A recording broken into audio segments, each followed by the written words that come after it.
Welcome to Senior Living Visionaries, a podcast for senior living leaders who are looking to stay ahead of the curve in the industry. On this show, we feature leaders and innovators in senior living who are pushing the boundaries and creating new, effective services and solutions. And now let's settle in as host Jennifer Drago connects us with today's guests.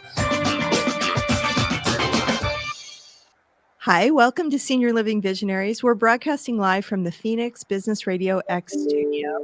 And today as we do always, we're showcasing the leaders and innovators in the field who are shaping the future of senior living. I'm your host, Jennifer Drago. I'm a strategy consultant and I'm CEO of Peak to Profit. And today our guest is Christine Fares Walley from Holleran Consulting. And I'm so excited that Chris is with us today. She joined Holleran Consulting in May 2021 as president, and she brings her extensive experience in healthcare marketing, sales, communications, and operations to Holleran. She's responsible for the operations, sales, and marketing at Holleran, and she's focused on bringing strong relationships with clients, assuring that Holleran is always providing relevant tools to achieve their survey goals. And we're going to talk a lot about the tools that they have available today. Prior to joining Holleran, Chris was sales and marketing consultant for Tandem Senior Living Advisors, which is a parent company of Holleran, and she created sales and marketing strategies that led to significant increases in sales and move-ins. And another thing that I really respect about Chris's background is that she was the director of marketing, sales, and communications for the Trinity Health PACE programs in Michigan. Where she was responsible for guiding 13 PACE programs in all stages of development. And I love the PACE model. We might have to have you on and have a whole nother discussion around PACE because I know you love it as well. Yeah. So, Chris, thanks so much for being with us today. And why don't you tell us in your own words about what Holleran does? Sure. Thank you so much for having me, Jennifer. This is such a great opportunity. I look forward to our time together. So Holleran is actually 32 plus years old, and it was started way back when by Michelle Holleran, who is still with the company today. And the original focus was really just on establishing a baseline of satisfaction for employees and for residents in senior living. And of course, that went well for a while, but about 8 years ago or so, the team realized that, this is more about engagement. We really want them to reach those higher levels of self-actualization. So after a very long history of surveys, they pivoted from satisfaction to engagement and satisfaction. And then we have this other side of the house that does community engagement needs, community health needs assessment. So using that research background and that value of data to answer lots of questions, we have that side of the house as well. So between the two, and then custom surveys that we do just to kind of answer those burning questions in senior living keeps us pretty busy. Wow. So all different types of research, which I love. And we want to dig in a little bit today because I'm dying to know what trends you're seeing in some of these things, especially after the pandemic. What's changed, what's maybe the same. So you mentioned some of the key surveys that you do for senior living organizations, but I heard resident engagement, employee engagement, and are there other types of surveys that you commonly do for senior living providers? Yeah. And to your point, Jennifer, some of these did come out of COVID. So in the midst of COVID, we did a COVID survey. So kind of helping senior living communities understand where their residents and employees were as far as that was concerned. One of the things I really liked that came out of this, and it had a lot to do with the workforce, was our wellbeing survey. And that's like a quick 13-question survey that really digs deep into how employees are doing, how they feel their employers are helping and supporting them. And two of the things I really like about this survey is there's two questions we ask. One is their 3 biggest stressors in life. Mm-hmm. And when we did the pilot, which was, over 1,000 responses, the 3 were workload at work, household bills, and personal mental health. And if that doesn't speak to what we've been hearing I don't know what does. So this survey can be attached to an engagement survey as an add-on, or it can be a standalone survey. But I just find that the feedback that we've gotten because of this survey has been so insightful, and I think employers have really learned a lot about where their needs are, where their employees' needs are. Yeah, I love that. Let's stay on that topic for a minute. So you mentioned that during the pilot, the three biggest stressors were workload at work, household income, and then personal mental health. Yeah. And so this started during COVID. And so have those three biggest stressors shifted? Have they pivoted since COVID? Or are they They still the kind same? of no, they've kind of stayed there. They've stayed there, and the crazy thing is, it kind of correlates with the other question we ask, which is what they look for when they're looking for a new job. Mm, And you might always think that that's oh, it's just salary. They just want a great salary, but they do want flexibility. They want to be able to have that flexible, either whether it's a schedule or the ability to remotely work or whatever. That kind of balances right up with the workload at work. mhm, Also, the household bills do relate to salary, but it might also be how they get paid. Maybe mhm. they want to get paid every week instead of every 2 weeks or something like that, so they can kind of budget better. It's amazing how the two just kind of connected, and of course, mental health continues to be a challenge in our industry. Sure. Have you seen any of your clients armed with this knowledge about what their employees' three biggest stressors are? Have you seen them take different types of action that you thought were pretty inspirational or innovative around any of these items? Yeah, the one of the ones that I talk about a lot, a case study that came out of this survey, was a community did this, and as you mentioned, just right in the height, I think it was somewhere in the middle of 21. And this community was doing everything right. They were working, the leadership was working side by side with the employees. They were doing the gift cards and the food trucks and the party. They thought that they were going to get a great response. And not only were their scores challenging, but when we dug into the comments, and I always think that there's just such an amazing amount of information that you get. It's kind of hard to get through. You have to have thick skin Mhm. because you might not want to hear everything. But what they uncovered was that the employee assistance program they were using was not able to give appointments to employees that were calling for help for months out. Oh my They were gosh. completely booked. And that's not something that you're going to answer on a survey, or that you might even be comfortable coming to your supervisor with, because of course EAPs are supposed to be confidential, Right. but they felt comfortable enough to share it on the comments. As soon as the community found out, they went to their board and they said, what should we do? And the board said, absolutely fix it. Go find people. Contract with the therapist down the road, find a college, and get it done. So Mhm. I thought that was really, really inspirational. And then of course we've seen other folks that are building, more conducive restrooms, or not restrooms, break rooms that where people can have quiet time.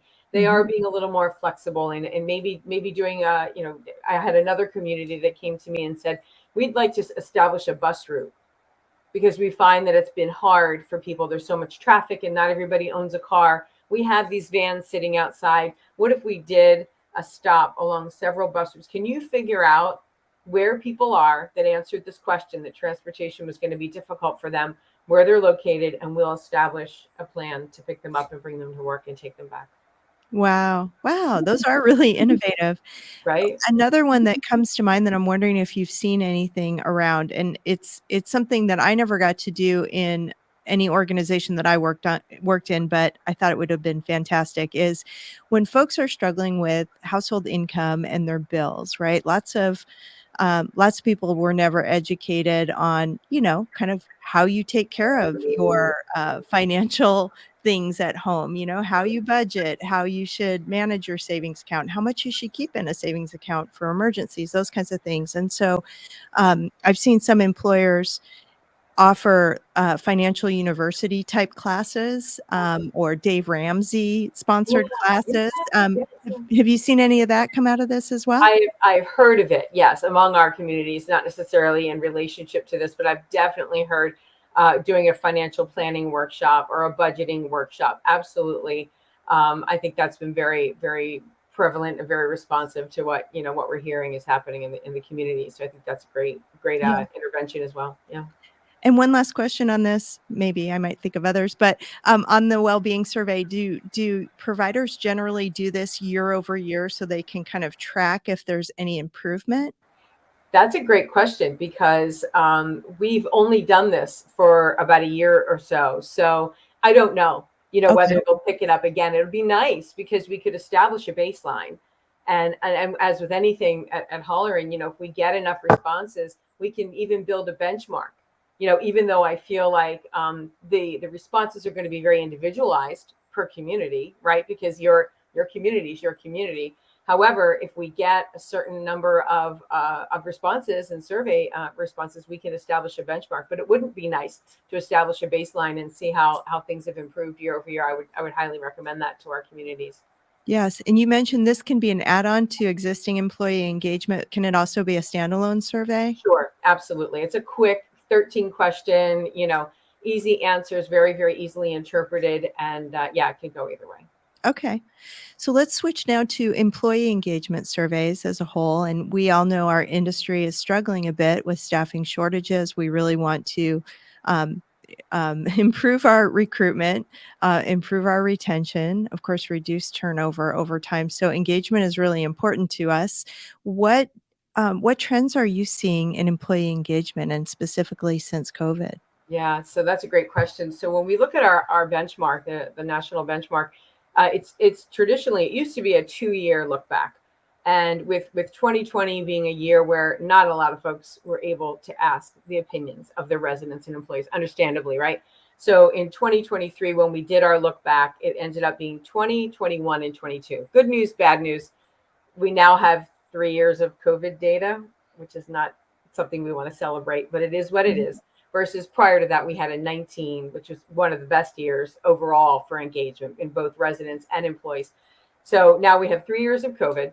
And what we have seen on the positive side is, while employee engagement really did suffer in 20 and 21, it is rebounding and it's doing better, which is really great. Our supervisors are saying that they, more than in the years past, they can see themselves in 3 years still being at the community, which is really great. In addition, we're also seeing the number of, when we do an employee survey, we categorize folks in catalysts and advocates. So those are your cheerleaders. They're pushing the agenda. They're really advocating for change or whatever administration wants. They're your go-getters. They're going over and above. That's called our orange zone. Then we have our blue zone folks. Those are your contributors, your endorsers. They're showing up. They're doing the job. They're not really going too much overboard, but they're certainly not rocking the boat. And then we have our green zone, and that's our resistors. And the resistors can sometimes be toxic. They could be very loud. They could really be rowing the boat in the opposite direction.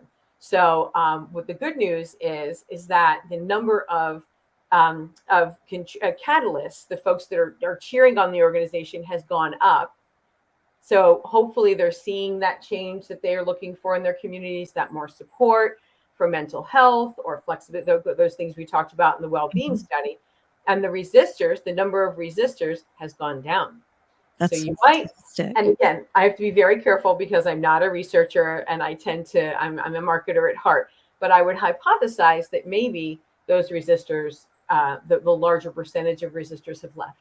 And maybe the ones that are there because they really do truly care about their jobs and their communities. And we know that the higher engagement that we have among employees, they're 3 times more likely to stay.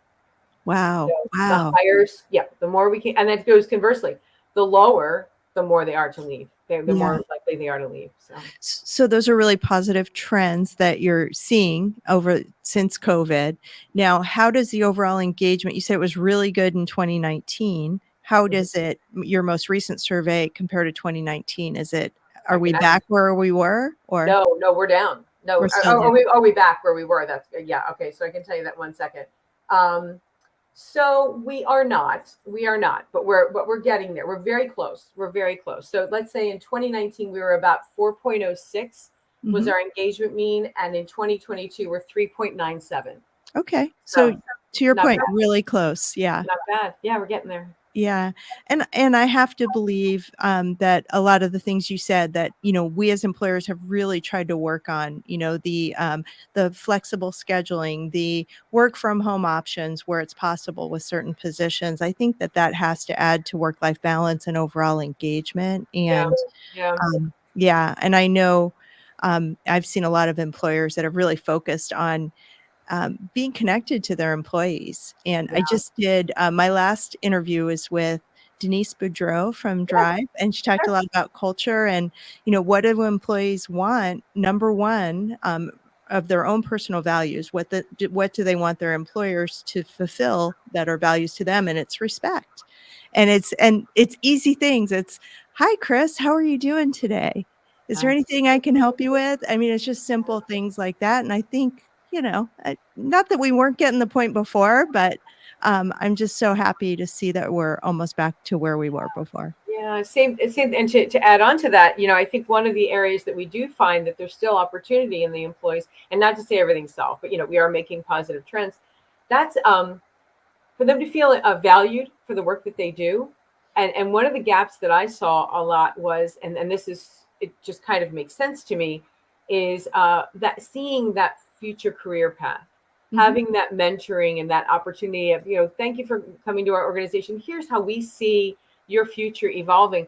But really, again, hypothesizing there that this was not able to be done because there just wasn't time Yes. and ability to focus on that. It's not that we don't still want our employees to be vested and consider themselves long term and see a future for their career path.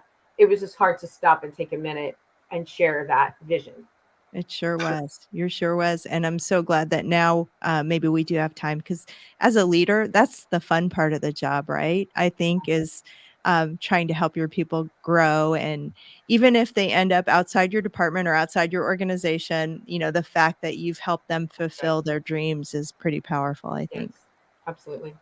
So tell me about resident engagement and some of the same questions. How did we fare through COVID and how are we coming out on the back end? Yeah, so this is an interesting trend. Again, 2019 was strong.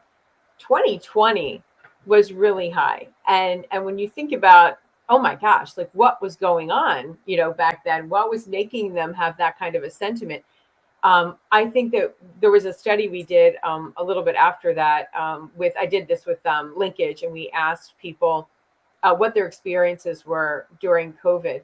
And so many people just felt this immense sense of gratitude.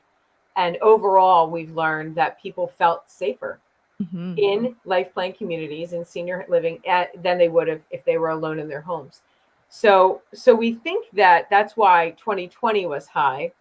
But then if we think about 21 and 22, that has dropped. But think about this. So 21, maybe they were a little, and again, hypothesizing, just trying to take what I know and extrapolate maybe what might have been going on.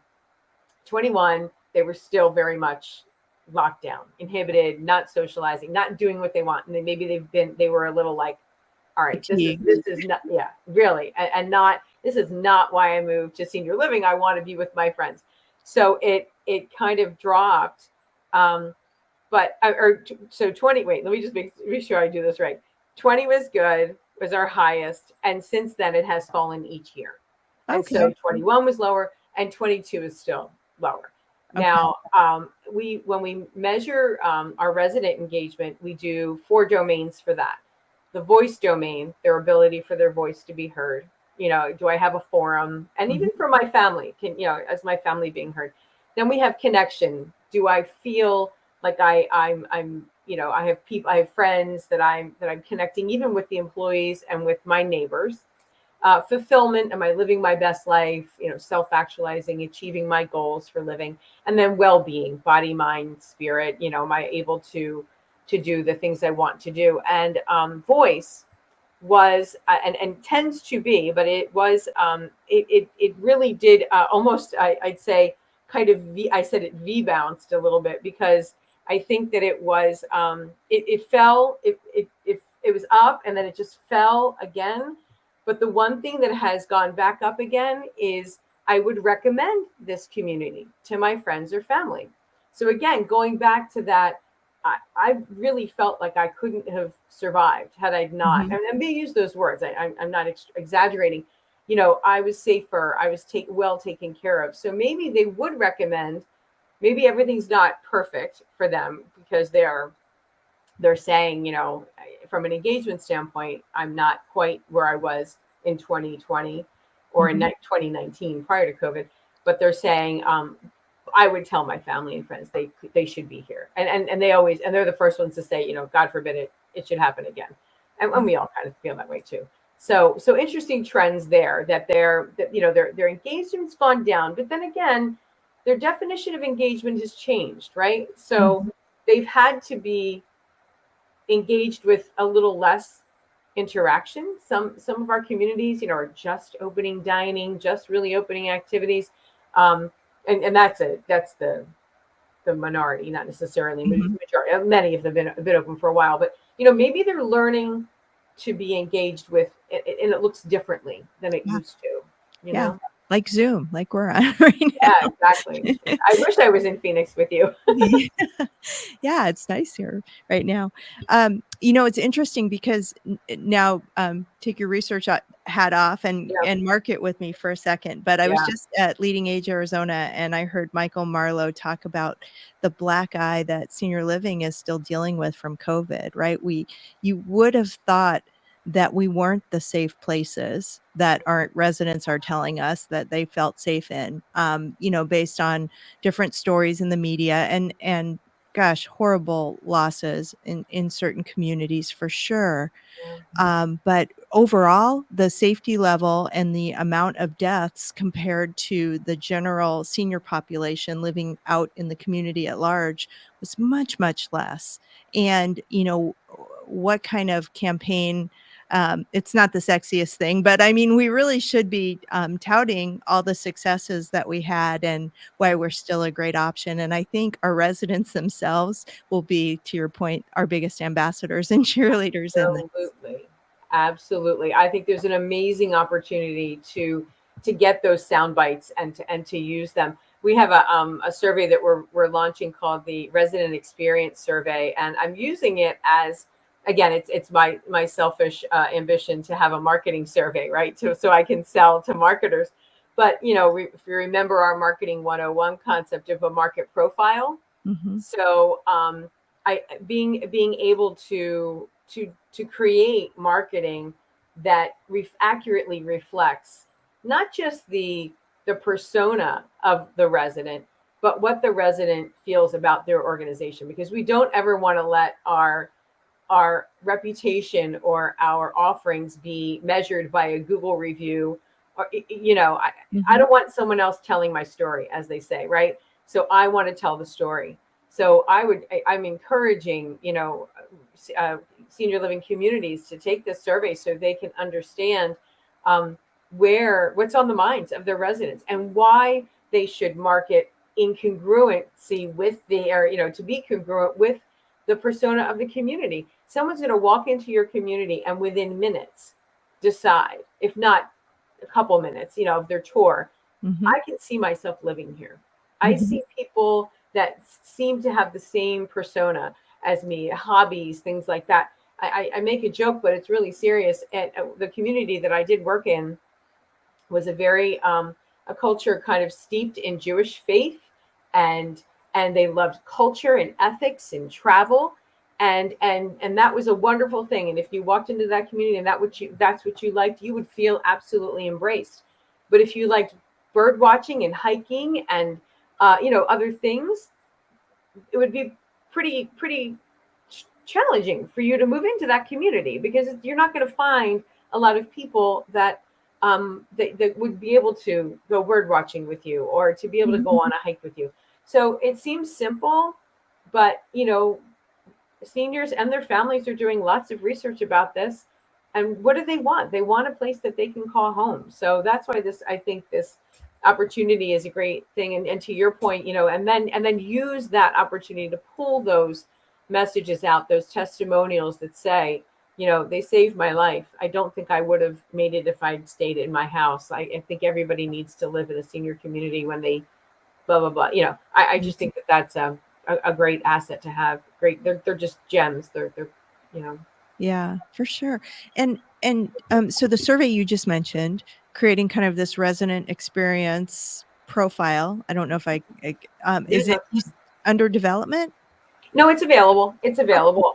Yeah, so I'm actually gonna be taking it on the road pretty soon, but it's been available for a couple months now, and I think what we were finding there is again, like something very simple. One of the communities that did it for us, we inventory the activities that people like to do in a community, and it helps them with their activity planning and maybe their trips and things like that.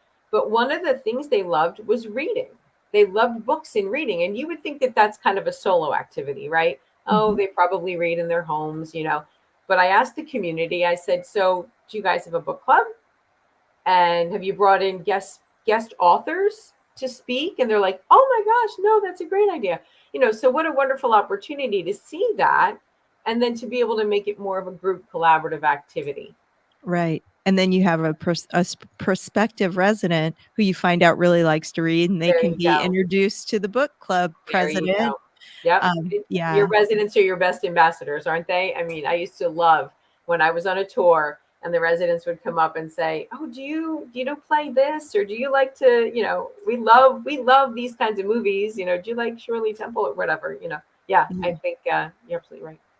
What I love about what you just described in this session with Michael Marlowe, I don't know if you've ever heard him speak, but he does a lot of sales training, and it was very impressive. And he's basically saying, we have to stop doing all the things we've always been doing the way we've always been doing them, right? So calls and tours and reach outs, and his message was really all about how to personalize the experience. And he called it resident experience also, but he said the resident experience starts before they're a resident.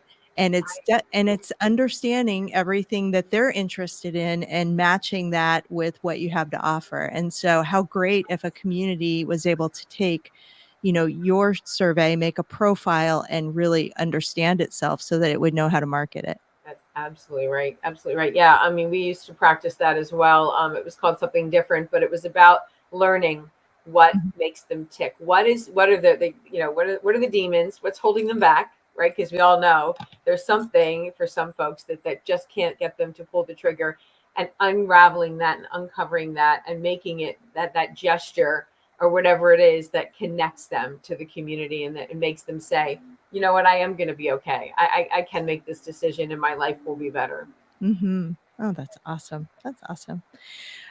Okay, so let's talk about another topic that you and I really connected on when we first met, and that is something that I bet many senior living communities may not be aware of, and that's community health needs assessments.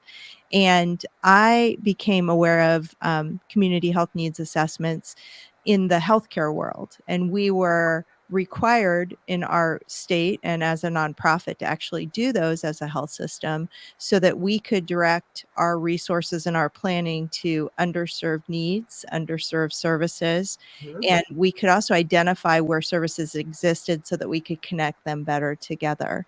Right. And so I know that you help communities do CHNAs. Are they predominantly on the hospital or health system side that you're working, or are you starting to work also with senior living providers on these? So we have done many, many, many CHNAs, and you're absolutely right, Jennifer. Those are for not-for-profit hospitals to help them keep their not-for-profit status. It's actually, an IRS reg, and it does help them identify opportunities and gaps in services. And so then when we saw the need for other entities to do this, the name has been changed to either a community needs assessment for that side or a community engagement needs assessment.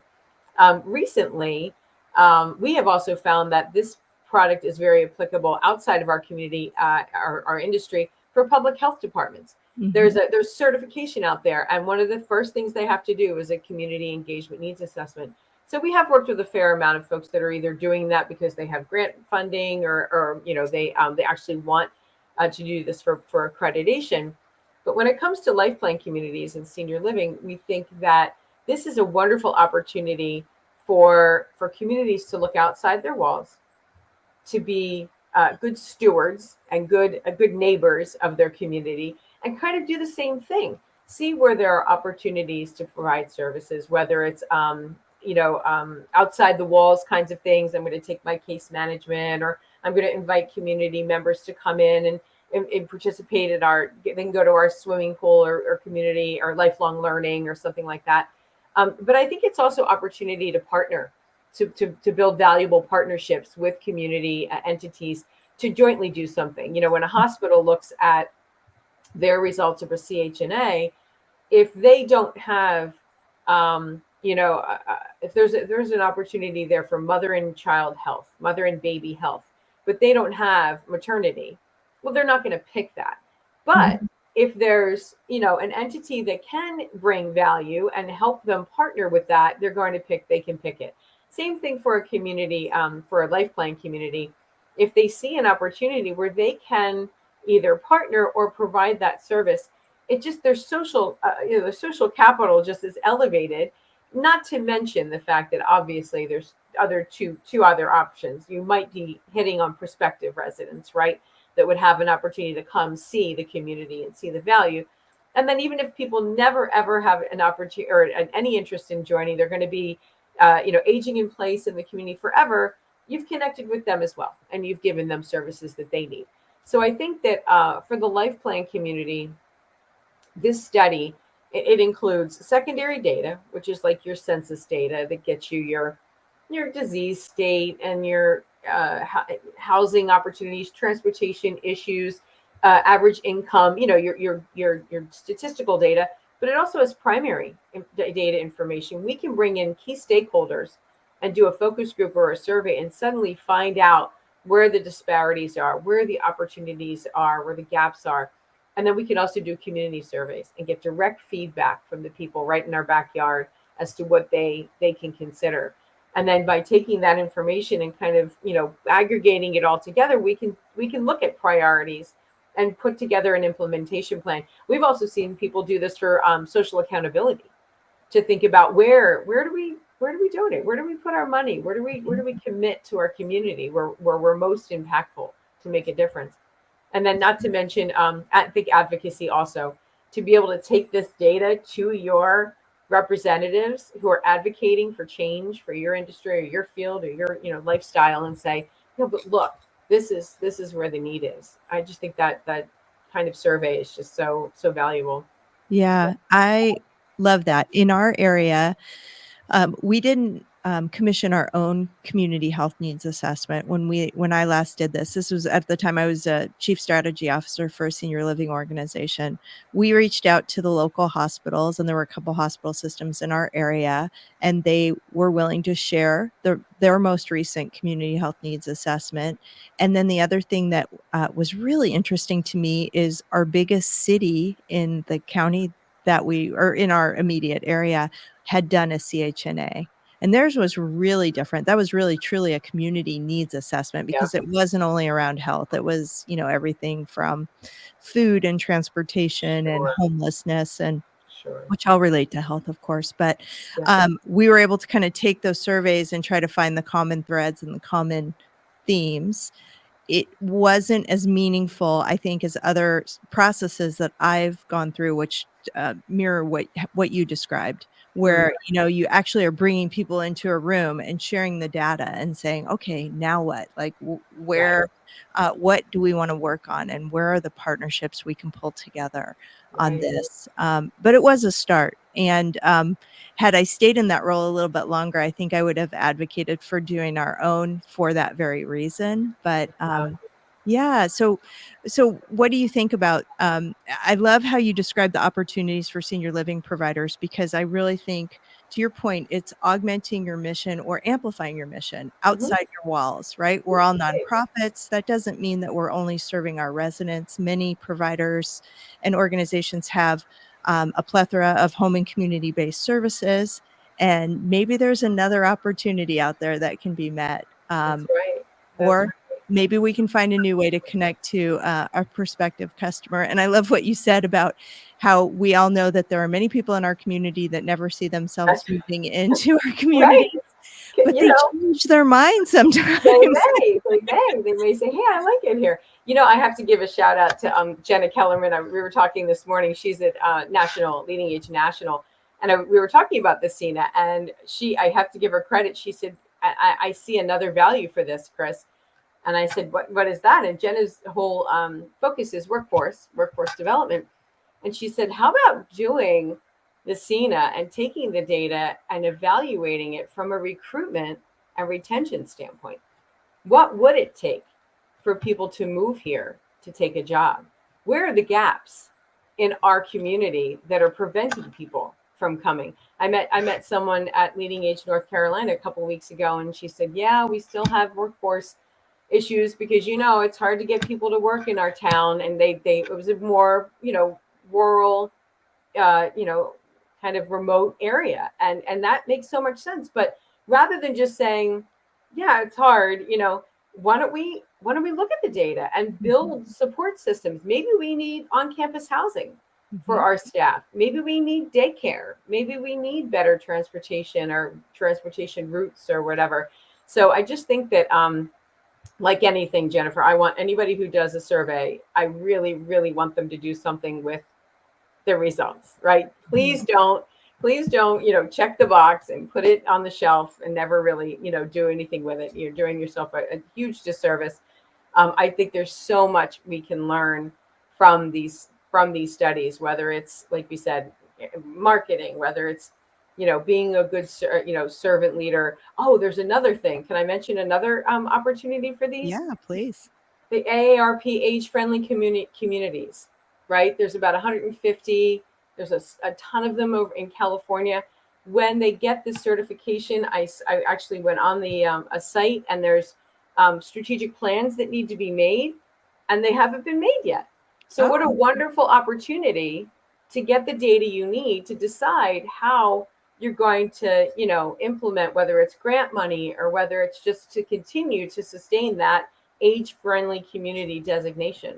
Yeah. Wow. That's another fantastic opportunity I hadn't heard of. So thank you for sharing that. Sure. So if a senior living provider wanted to learn more about CHNAs, CENAs, or really anything that you do, I imagine you have that information all on your website. Do you have case studies on all these too? Yeah, we have some white papers. We have some great white papers, especially about the correlations and observations in our benchmark, well-being. We have a culture white paper as well.